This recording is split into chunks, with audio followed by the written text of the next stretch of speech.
धीरेन्द्र शास्त्री जी सनातन यात्रा पद यात्रा शुरुआत की और सबसे आह्वान किया कि सब लोग जो समर्थन करें और हनुमान चालीसा। ये राजनीति है। देखिए, इधर कहा जा रहा है बटोगे तो कटोगे, तो बटोगे का मतलब कि जातियों में मत बटो, ठीक है।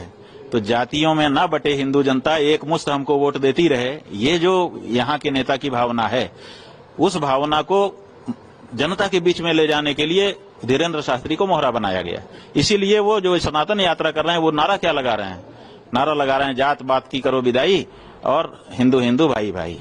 तो जात पात की बिटाई करो, माने जात पात से बट रहे हैं। यही तो कह रहे हैं ना कि बटोगे तो कटोगे, तो माने जात पात में मत बटो। दूसरी पार्टियां जो है वो जात पात की राजनीति कर रही हैं, तो वो ये कह रहे हैं कि जात पात में मत बोलो, हिंदू हिंदू रहो ताकि थोक वोट हमको मिले। जात पात में जब बट जाते हो तो कुछ हिंदुओं का वोट हमको मिलता है, कुछ हिंदुओं का वोट उस पार्टी को मिल जाता है। तो ये जो नारा है ये कह रहा है कि आप जो है जात पात में मत बटो, थोक हिंदू वोट हमारी तरफ आने दो। अब इसी बात को पुख्ता करने के लिए वो सड़क पर उतरे हुए हैं। इसका मतलब कि राजनीतिक शक्ति के एजेंट के रूप में वो काम कर रहे हैं। अब वो कह रहे हैं कि जात पात की करो विदाई और हिंदू हिंदू भाई भाई। अब हिंदू में तो जाति ही होती है, हिंदू की पहचान क्या है? जैसे ही कहेगा कि आप कौन हो, आप कहेंगे हिंदू। अच्छा, कौन बिरादर हो? ब्राह्मण हो कि क्षत्रिय हो? यहीं से तो अपनी बातचीत शुरू होती है। जब आप कहेंगे हिंदू है, आप कहेंगे कि कौन से हिंदू, माने ब्राह्मण हो कि क्षत्रिय हो, तो आप कहोगे नहीं हम तो हिंदू हैं। आपके ऊपर कोई भरोसा करेगा? बताओ।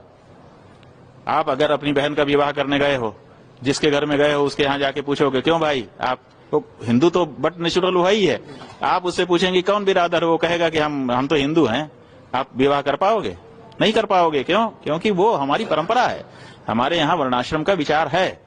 तो ऐसी हाँ, ये जरूर होना चाहिए, आंदोलन इसके लिए होना चाहिए कि वर्णाश्रम को मानते हुए हम किसी को नीचा दिखाने का काम नहीं करेंगे, किसी को तुच्छ नहीं समझेंगे, किसी से घृणा नहीं करेंगे। हम सब आपस में एक हो सकते हैं, लेकिन जात पात की विदाई ही कर देंगे तो हमारी पहचान नष्ट हो जाएगी। जब हमारी पहचान नष्ट हो जाएगी तो हम कैसे सनातनी रहेंगे? तो ये जो बात हो रहा है, ये तो जैसे ही कहते हैं कि जात पात की करो विदाई, वैसे ही सनातन धर्म नष्ट हो जाता है। तो उसके बाद फिर सनातनी ये कैसे हिंदू भाई भाई हो जाएगा? तो ये जो सनातनी कह करके आए हैं, असल में ये राजनीति का एजेंडा जनता के बीच में इम्प्लीमेंट करने के लिए उतारे गए हैं। राजनीतिक खेल है और कुछ नहीं है। इससे सनातन धर्म का कोई लेना देना नहीं। और इसीलिए पुरी के शंकराचार्य जी महाराज ने कहा है कि इसके हाथ का पानी तक नहीं पीऊंगा।